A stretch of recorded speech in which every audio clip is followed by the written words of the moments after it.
Hey guys, it's Dan Durston. I wanted to make this video as a resource for some common zipper issues and their solutions for backpacking tents. These are issues that can affect our tents, and they can also affect tents from any brand. So regardless of what type of tent you have, this video is going to be a good resource for understanding and solving zipper issues on camping tents. Now, zipper issues can be broadly categorized into one of two different groups based on the cause of that issue. The first group of zipper issues is issues that are arising from wear. And then the second group of zipper issues is ones that are caused by some sort of high force accident. So the first category of zipper issues is issues arising from wear, which is almost entirely going to result in a worn out slider. And the reason why that is because as you operate a zipper, that slider is wearing every inch of the way, whereas the teeth are only actually being engaged a small percentage of the time. So what's happening here is that the slider is actually wearing a little bit larger inside. So instead of properly joining the teeth, they're only partially going together. And then as you operate it, they may sort of be a little rough as they sort of just click together, or it might actually completely not engage at all, and then behind your slider is just separating. So the extent to which wear issues happen on zippers depends on four main factors. The first factor is the sand or grit and the conditions that you're hiking in. The second issue is how much tension is across the zipper. So if you're pitching your tent really tight and you're not using your door stake at a bit of an angle like we recommend, there's going to be more tension across the zipper. Everything's rubbing a little bit harder, and that's causing a higher rate of wear. And then the third factor is the gauge of the zipper, the size of the zipper. And here, almost all ultralight tents are using a number 3 zipper, which is a lighter zipper, and it does have finer tolerances, and so it can wear out quicker than a heavier zipper, which might be a number 5. And then the fourth reason for this is just the sheer amount of use.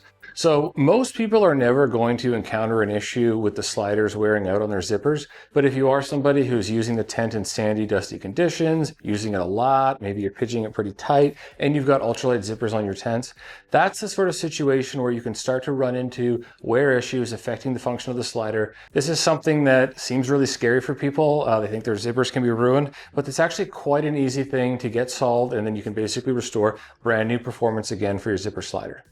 So if you're dealing with an issue like this where you think your slider might be worn out, the first thing you want to do is clean and inspect your zipper. You want to clean the zipper. You can just put it in some water, give it a scrub, maybe with an old toothbrush. You want to do that because it could actually not be a worn out slider. It could just be caused by a bunch of gunk caught in the zipper. And then you want to inspect the zipper because it is also a possibility that there's some damage to the zipper on some teeth through one of these high force type accidents we're going to talk about later. So you want to clean and inspect the slider, make sure that everything just seems normal. It's of course separating, but there's no gunk in the zipper, there's no damaged teeth or missing or bent teeth, just confirmation that your slider has simply worn out. So if you're in a situation like that, and you're in the field and you maybe don't have access to full resources, there's a few different things that you can do. If you have access to nothing in the field and the zipper is completely inoperable, that's basically the worst case scenario. And in something like that, you might be able to just operate it more gently. Take the tension off, close it a little bit slower, go back and forth. You may be able to get it shut and then use another door on the tent. But if that's not working and it's totally inoperable, then essentially all you can do is overlap the two sides of the door. You can just stake them a little bit closer, overlap them. So there is that overlap between the two sides, and then you can either stake them down and use a different door on the tent, or if it's your only door, you'll just have to unstake it when you're getting in and out of the tent. Now, if you do have access in the field to some pliers, there's something else you can do, and that's called squeezing the slider, and that can restore functionality for a little bit longer in your zipper. Essentially, what's happening here is that the slider has worn larger inside, so it's not fully joining those teeth. What you can do is you can squeeze it flatter, and that will again start to join the teeth properly. It's not going to be a substitute for replacing the zipper, but it is going to get you a few more weeks of life. Now, when you go to squeeze the slider, you can't just squeeze the whole slider flatter because there's a post in the middle. But what you can do is squeeze it flatter at the back where those joined teeth are exiting from the zipper. And when you squeeze it flatter back there, it's going to put a little bit more pressure, start to join the teeth again. And typically you will get a few more weeks of use out of the tent. Hopefully you can actually grab the back of the slider and just give it a gentle squeeze, a little bit at a time. You don't want to overdo this and make it so tight you can't move the zipper, but you do need to do it a little bit. So just gently do it a little bit more and more until it starts to engage the slider. If you've got one of the smaller number 3 type sliders that are quite small and they can be hard to grab the back of that slider, for something like this, you might need to actually squeeze each corner in sequence. squeeze it down, and then just be careful again. You don't want to bend it way off to one side, just do a little bit. And then once it starts to operate smoothly again, you've got it. And then once you get back home, the full solution, the real proper solution for a worn out slider is of course to replace the sliders. And this is something that is scary for a lot of people. They think their zippers are ruined, but it's actually quite simple to do. And then your zippers basically operate like brand new zippers again. So if you want to do slider replacement, we do that for free. A lot of gear repair shops will do that quickly, but it's also a really easy thing just to do yourself at home. And there's a few steps to that. So first of all, you're going to need, of course, to get some new sliders for your zippers, which are some of the most popular spare parts for sewing in the world. So any sewing shop's going to have those. We have them. And then what you want to do is get the right size. So zippers come in different sizes. Most ultralight zippers are number 3. Most a little bit heavier zippers are number 5. And you can look at your old zipper sliders, and there should be a 3 or a 5 on there somewhere, which will tell you which of those two it is. And then you also want to make sure that you're getting what's called a dual pull slider. And that means that there's a tab or string on both sides of the zipper. A normal jacket, something like that, is just a single pull on one side. But of course, your tent doors need to open from both sides. So you need to make sure you're getting a dual pull slider in either the applicable number 3 or number 5 size. Now, once you've got your sliders, the next thing you need to do is you need to open the top of the zipper to gain access to this. So sliders are replaced from the top of the zipper. To gain access to that, there's a few different ways that you can do it. If your tent is just a completely standard tent, it's probably sewn fabric at the top here. And what you want to do is make a small incision here at the top of the zipper to take away this fabric that's blocking the top of the zipper, and it's preventing that slider from coming off the top.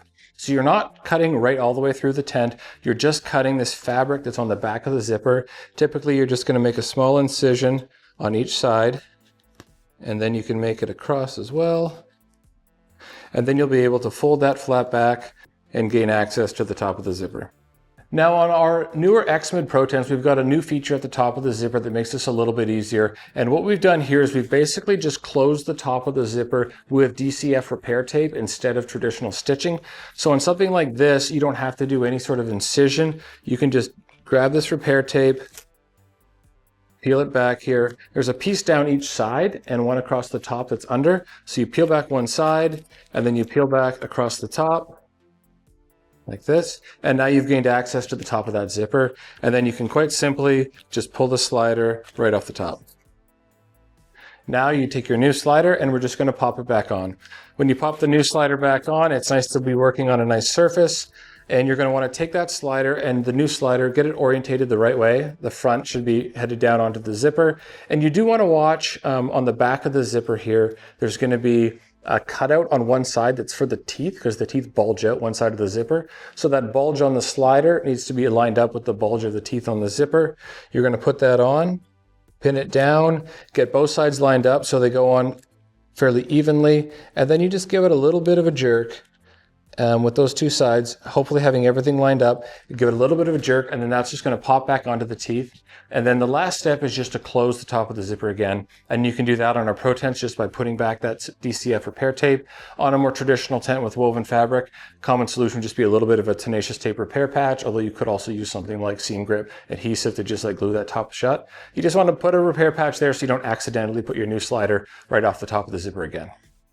Now, the second type of issue that you can have on a zipper is not wear on the slider, like we've talked about, but it's damage from some sort of high force accident. So typically what's going to happen here is that you're operating the zipper and the zipper slider is somewhere on that zipper. You've left it somewhere, and then something happens, like somebody trips over the tent, or as you're getting in, you stumble, or getting out, somebody stumbles, and that causes high force that's kind of running right across where the slider is at on the zipper. And the other way this could happen is if when the door is open, somebody tightens the corners to pull the bottom apart, and then you can't actually shut the zipper, but somebody's trying pretty hard. There's high force for that reason. That's by far the most common type of high force accident. But there also are some other types. Like, for example, you could have as you're pitching the tent, it could be laying on the ground. Maybe there's some rocks. You happen to accidentally step on it and damage some teeth or bend the slider.